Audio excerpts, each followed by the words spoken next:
Ovo su novi radovi koji su nastali unazad jedno 3-4 mjeseca zapravo sa idejom nekom izložbe u ovom prostoru i izložba se zove Kuća snova. Nekako sam u svakom tom radu htjela pokazati taj san, sreću, ne znam.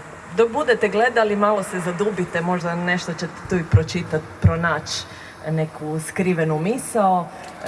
Tako, bila sam zapravo vođena idejom sna. Evo ga, ne znam koliko sam uspjela, vidjet ćete dok budete gledali.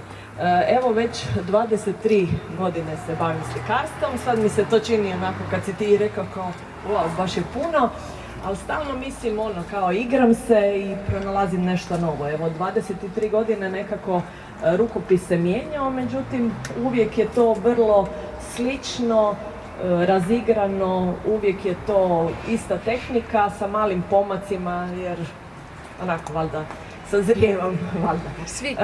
Da. Ništa, hvala svima i nadam se da ćete uživati dok budete gledali Kuću snova. Hvala puno.